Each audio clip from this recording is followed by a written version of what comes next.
भारत की क्षेत्रीय राजनीतिक पार्टियों में हिंदू हृदय सम्राट के नाम से विख्यात बाला साहेब ठाकरे एकमात्र ऐसे नेता थे जिनका भाषण सुनने के लिए कई किलोमीटर तक लोगों की भीड़ लग जाती थी।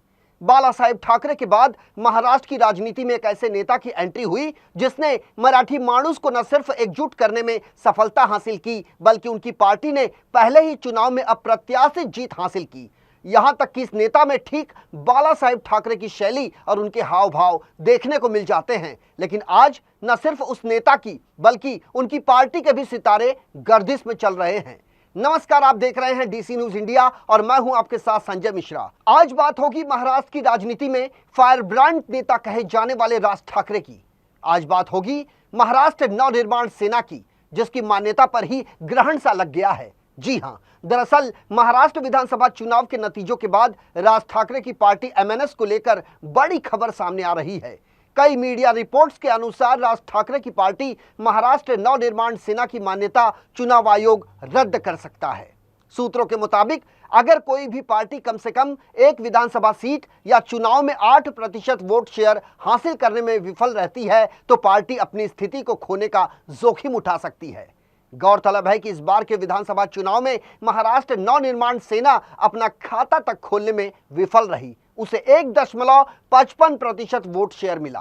पार्टी के खराब प्रदर्शन को लेकर चिंताओं के बीच राज ठाकरे ने सोमवार की सुबह तकरीबन 10:30 बजे के आसपास अपने आवास पर पार्टी नेताओं की एक बैठक बुलाई।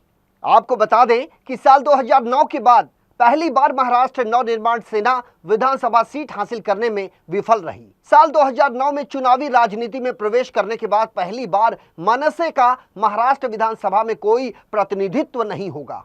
गौर करने वाली बात यह भी है कि इस बार के विधानसभा चुनाव में मनसे प्रमुख राज ठाकरे के बेटे अमित ठाकरे भी चुनाव मैदान में थे, लेकिन उनके साथ भी बड़ा खेला हो गया।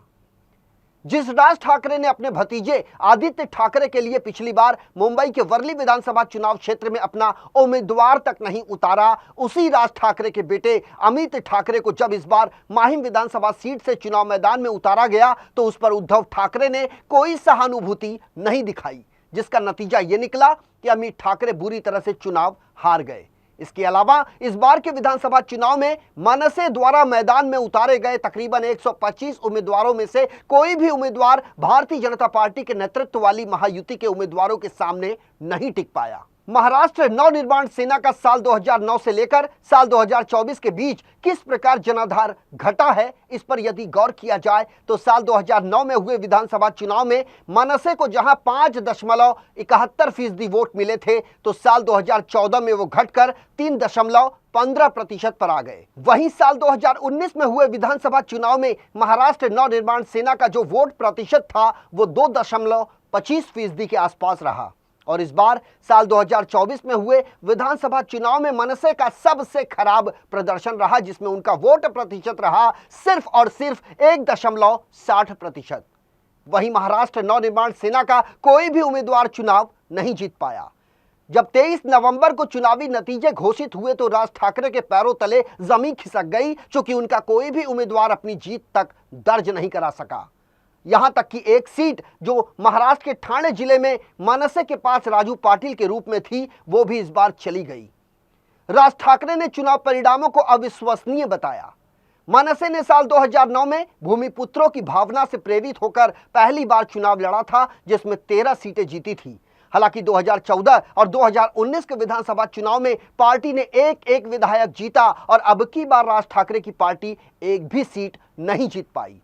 अब तो राज ठाकरे ने यहां तक कह दिया कि भारतीय जनता पार्टी को समर्थन देना उनकी सबसे बड़ी भूल थी। उनके इसी भूल से उनके कार्यकर्ता भी आहत हैं।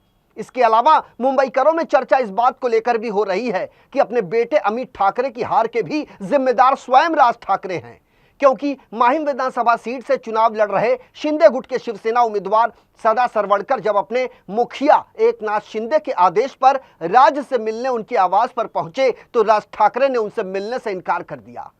राज ठाकरे की यही अकड़ उन्हें बेटे अमित के लिए भारी पड़ गया। कुल मिलाकर परिस्थितियां ही ऐसी बनी कि राज की हार निश्चित थी, लेकिन जो एक सीट माहिम से मनसे को मिल सकती थी वो भी निकल गई। यानी हठ धर्मिता और अहंकार ने राज ठाकरे को इस कदर जकड़ लिया कि उन्होंने ऐसा काम किया कि हर तरफ हानि हुई और कोई काम पूरा नहीं हुआ। इस पूरे राजनीतिक घटनाक्रम को देखकर एक निराश फकीर की वो कहावत याद आ गई कि ना खुदा ही मिला, न विसाले सनम, न इधर के रहे न उधर के हम। बहरहाल हमारे इस खास पेशकश में मेरे साथ अभी के लिए इतना ही। ताजा तरीन खबरों के लिए देखते रहें DC न्यूज इंडिया। पूरी टीम के साथ मुझे आने संजय मिश्रा को दीजिए इजाजत। नमस्कार।